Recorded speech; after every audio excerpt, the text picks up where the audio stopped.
Tvwar, του Mad και του Metal Hammer στα παρασκήνια του Release Festival. Η πρώτη-τελευταία μέρα του φετινού release. Είναι πολύ μεγάλη χαρά να φιλοξενούμε στην εκπομπή τον τραγουδιστή, τον Sabaton, τον Joakim Brodén. Hello Joakim, how are you doing?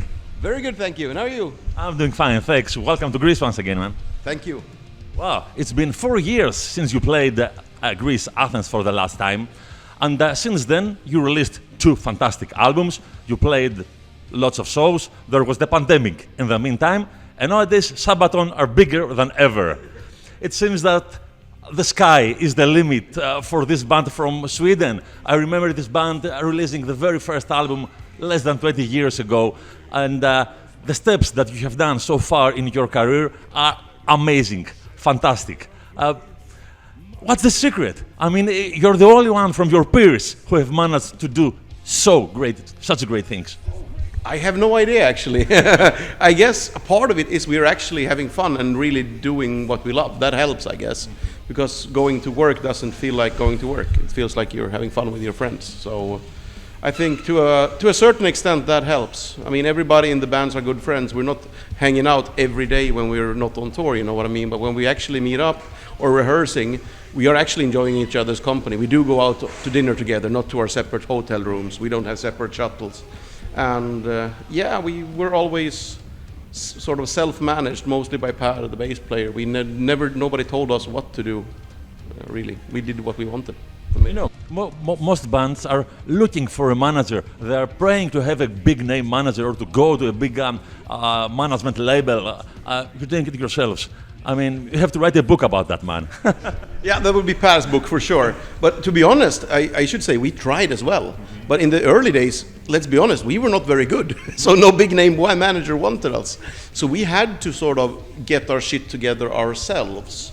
And I think some things would have been easier and faster. I think we would have, with a proper management early on, we could have had a faster career, if you will, rather, but I'm not sure if it would have been better or longer career. So I would say still to younger bands that if you have a chance to get in touch with somebody who can help you as a manager, maybe don't sign any contracts that you don't understand, really never do stuff like that. But there is a lot of knowledge to be gotten from these people who's been in the business a long time, and doing stuff on your own means you are going to do mistakes that you could have avoided otherwise. I saw you guys playing in Graspop, headlining Graspop a month ago. Fantastic show. And that was a very good company for you headliners. I mean, Maiden, Priest, Scorpions, the Sabbath. Headlining Graspop. Do you feel being a part of this elite, or are you getting starstruck when we see those guys? I get happy because so many of them are still good, you know, and super nice. So we've noticed over the years we've gotten a bit older ourselves and been around a bit longer. So we are not considered the new kids on the block anymore, if you know what I mean. So, but no, I'm really happy actually, especially since we grew up listening to these bands, all of them. You know. Do you hang up with those guys? Do you have a good story to share with us with any of those big named guys? A few. I mean, we don't really hang out on a regular basis, but sometimes, let's say, from Iron Maiden, Nico is mostly the most social one. He would come into the dressing room and we'd talk and have fun. Sometimes we go to his rock and roll ribs in Florida when we're around, stuff like that. But of the stories, yes, we have a few, not so many, but the good ones, I'm sorry, we can't tell you, you know. Okay. Well, a few months ago, you released The War to End All Wars, which is the 10th album of Sabaton, and is the second in a row which deals with the same topic, the First World War. Why did you decide to deal with the same topic twice? I think actually when we did the first album, The Great War, we had no such plans.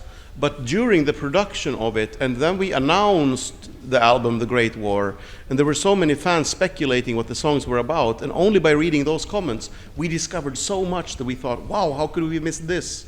And then also with the pandemic hitting, I mean, as you said, we didn't come here because we were sort of stopped in the middle of the tour. So, and I mean, not only here, we didn't go to Japan, we didn't go to Australia, South America on that tour. And we thought, well, if we make a new album, which we wanted to anyway, and we do it about something totally different, how about those countries we didn't play the Great War songs in. They never had a chance to see them. And if we do a totally different topic, we are making them sort of irrelevant. But then we thought, well, we didn't have the Christmas truce. We wanted to do that. We wanted to do a song about the Harlem Hellfighters. We missed that.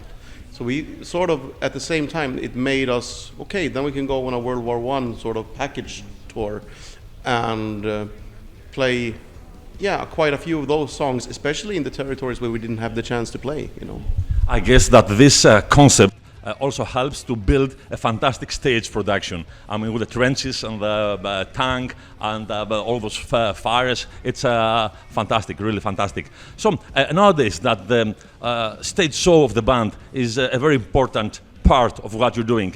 Do you have in mind, while you're thinking of a new concept, to be accompanied with an equal great stage presence?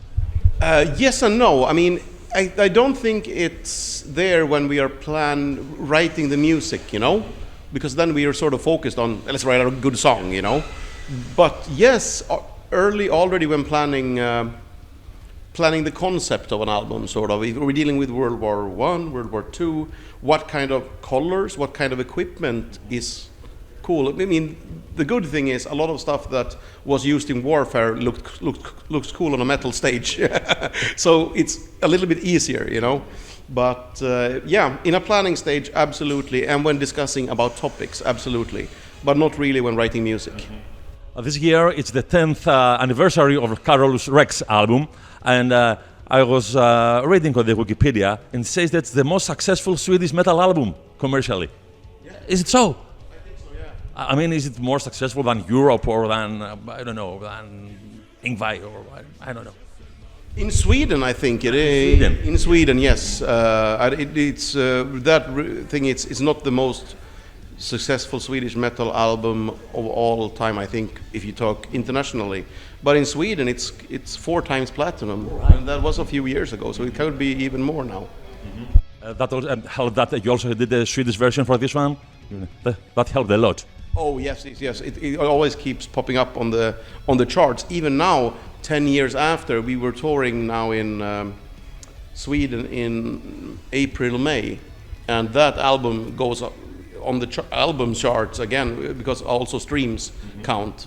To see a 10-year-old album pop up again, that was like, okay, well, I guess we did something right there. Mm-hmm. But of course, it's about Swedish history. It's available in Sweden. It speaks to the Swedish, persona, and us as well being Swedish, because it wouldn't have worked if we were British, singing about Swedish history in Swedish. So, yeah. Before I let you go, I would like you to tell me a few things about the bands you're sharing the stage tonight, Epica and Blind Guardian.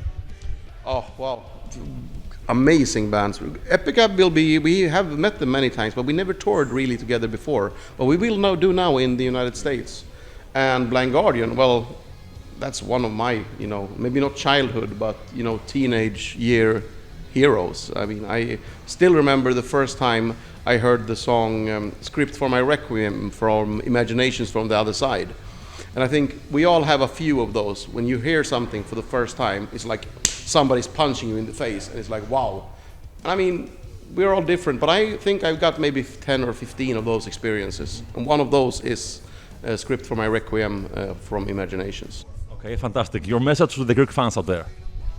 Thank you so much for all the good times. And I'm so sorry it took us so long to get back. Pandemics are shit for everyone.